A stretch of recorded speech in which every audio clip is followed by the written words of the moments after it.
going to talk about our fourth principle. David and Misa have both talked about our fourth principle here. And we've been on this journey for the last 4 weeks of talking about the basic, or what I call the main unity principles. There are so many spiritual principles that we narrowed it down to 5 to make it something you could remember. So let's go over it one more time.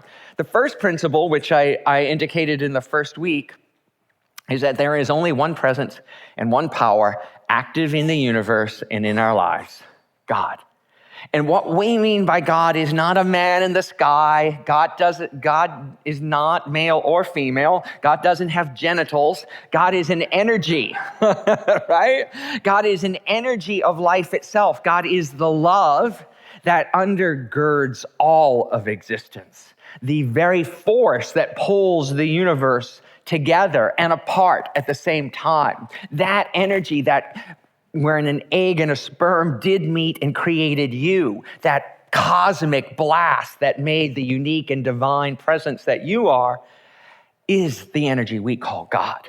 And so that leads us right into the second principle. If there's only one thing, you can't be separate from it. If there's only God, you're God. You're part of that divinity.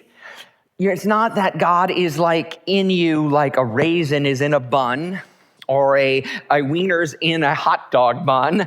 God is in you like everything about you is divine. Every cell, every atom, all muscles and tissues of you are whole and special. And when we can shift our understanding to understand that I am part of all of that, our whole world changes. Our third principle, Reverend Elizabeth, where are you, Elizabeth? Reverend Elizabeth talked about, she's slipped out already. Reverend Elizabeth talked about last week, is we create our thoughts and beliefs. We create with our thoughts and beliefs. That the words we use, the feelings we express are creative. Just like in the scriptures, it says, God said, let there be light, and there was light. When we hold something firmly in our consciousness, we can create it in our lives too. And the good and the bad news about this is we can create our lives. And the bad news is that if you're having something in your life that's miserable right now, you're kind of responsible for that too, right? Because we create with whatever we're thinking. The universe, spirit, principle, does not care which thoughts we hold. If we think life is hard and then you die, that's what you're going to get, right? But if we can look, putting on different glasses, different lenses, and see that everything is an opportunity for us to unfold in divine consciousness, then we can approach life's seeming obstacles and challenges with a new understanding and a new perspective. And perspective is everything. If we think that something is against us, by our own words and actions, it is. Because we behave like we think it's against us. But if we think it's for us, as one of my favorite members here also always says, this is for me. This is for me. Everything is happening in our life for us. And I know that sounds really harsh if you're dealing with a diagnosis that seems to be not for your highest good.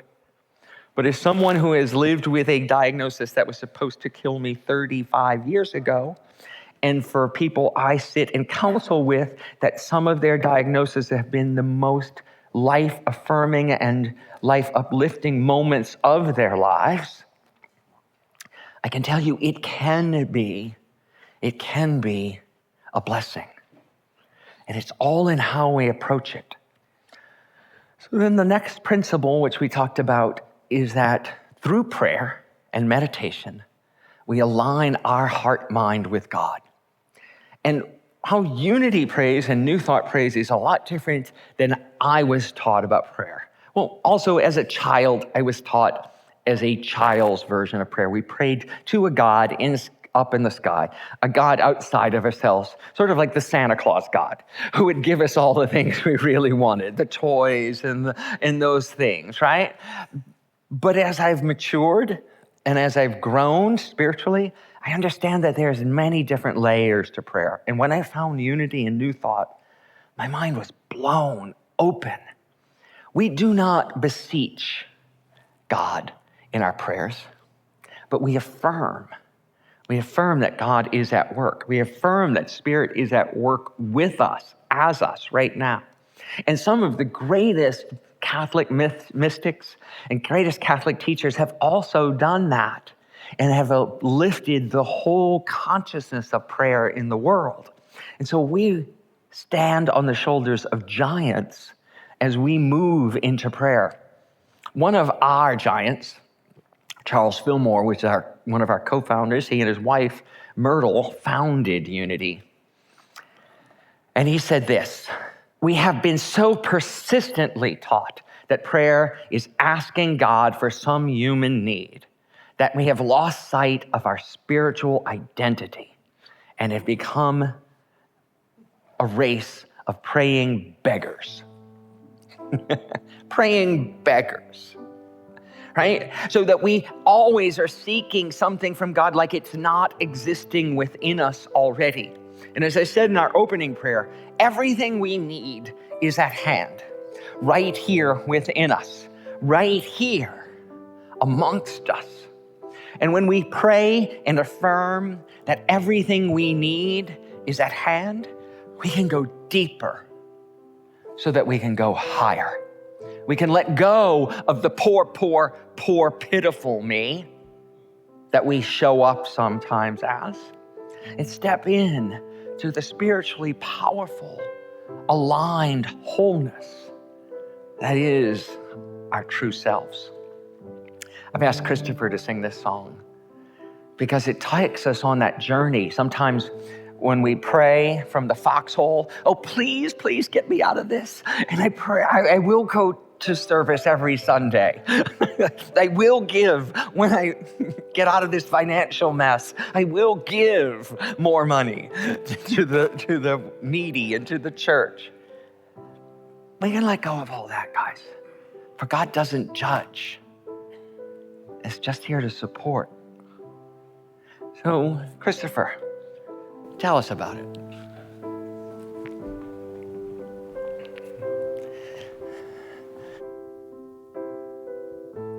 Something's calling me.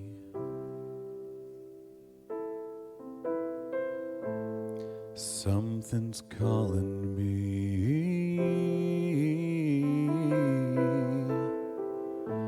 Something's calling me like I've ever been before.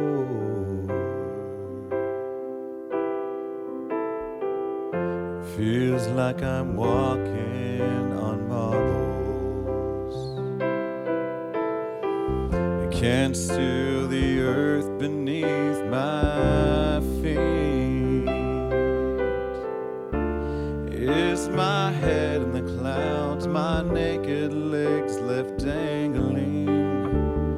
I can feel my heart begin to pound.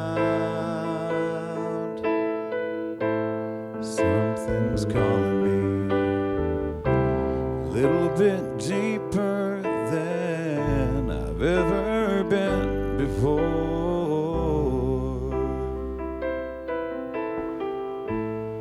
Something's calling me a little bit deeper than I've ever been before.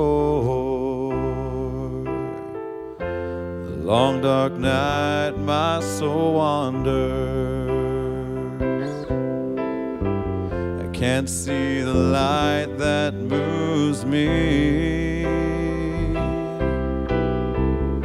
If God is everything and everywhere that I belong, Spirit gently wakes me from my sleep. Something's calling me a little bit deeper than I've ever been before. Something's calling me a little bit deeper than I've been before. Oh God, oh God, pull me deeper than I've ever been before. Oh God, oh God, pull me deeper than I've ever been before. Enjoy, oh, enjoy. I surrender my love to you. Oh, enjoy.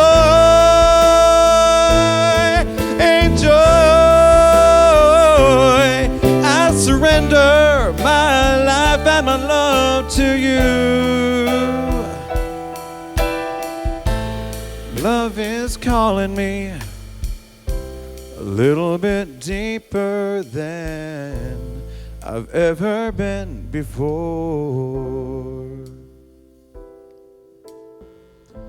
Faith is calling me a little bit deeper than I've ever been before. Compassion's calling me a little bit deeper than I've ever been before. Spirit's calling me, and I feel grateful more than I've been before.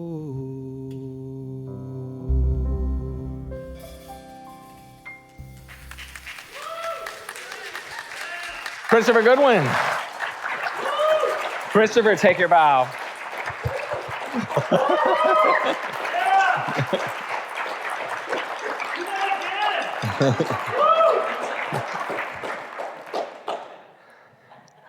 Yeah. Hey, pop quiz. How many, right hand up, have been through a dark night of the soul? Now keep it up there. If you've made it through that dark night of the soul, raise your other hand. And this is here to testify. Spirit's calling you deeper, greater, right? Because in those moments where nothing is working like we thought it was, nothing is showing up as we thought it should, it's an opportunity for us. It's a fork in the road where we can choose spirit, where we can choose faith, where we can choose compassion, where we can choose love, or we can choose victimhood. And it's not easy. You know, I'm not talking about spiritually bypassing our human experiences. We feel them all. As we were singing Christopher, I was sitting over here and thinking of my nephew Noah, who a year and a half ago now, God, took his own life at 17 years old. And thinking of my sister and all of her family, who are still reeling. Yeah, yeah, you're sending them love? Yeah, sending them love and reeling from the loss and the despair of how, why, what we could have done. And as I talk to my sister and talk to myself all the time, I have to constantly forgive myself and forgive Noah. That's my nephew. That is my nephew. For the choices that we all made. And to know that Noah's spirit is eternal. And Noah is in a much better place right now.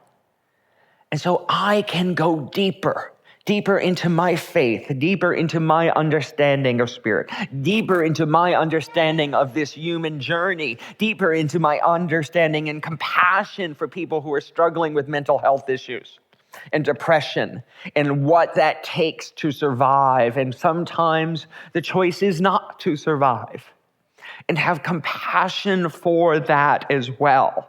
not easy, but that deeper that Christopher sang about, calling us deeper into the depths of our understanding, of our judgments, of our wisdom, our knowing, lifts us higher in consciousness, higher in compassion, higher in faith.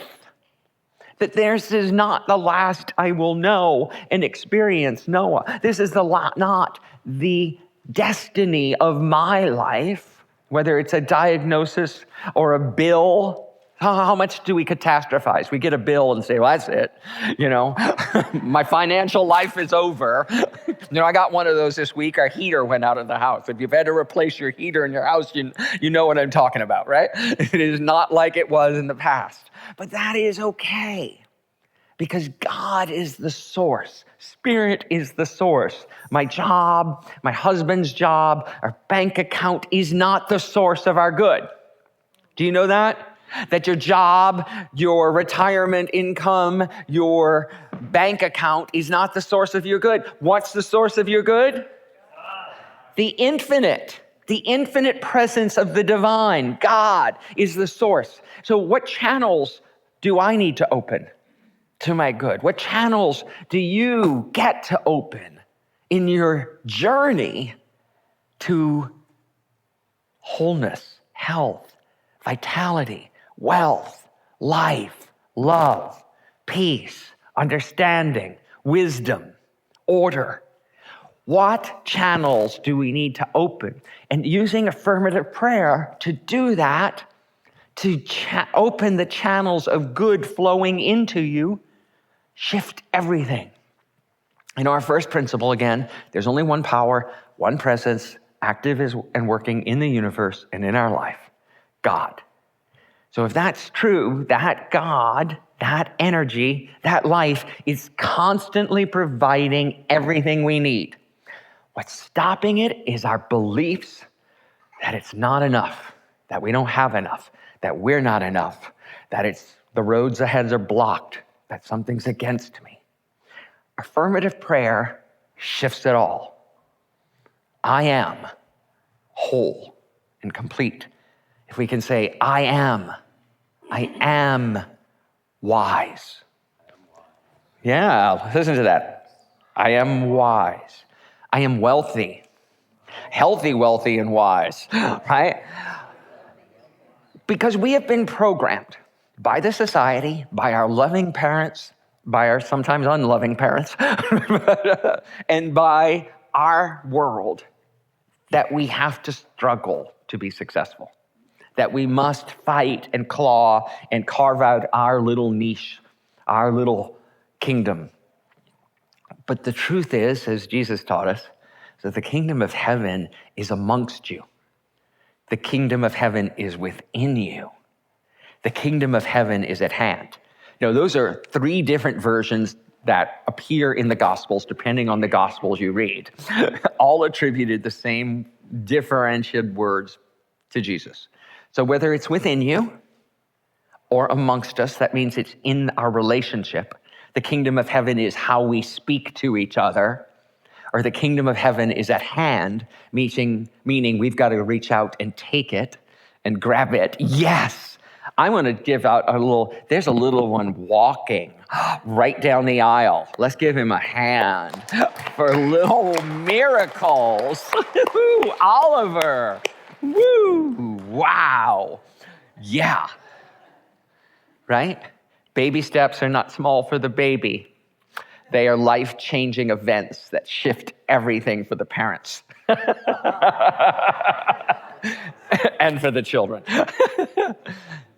And so when we can take a baby step into affirmative prayer, into affirming that our good is at hand, affirming that our good is right here within us, we shift everything.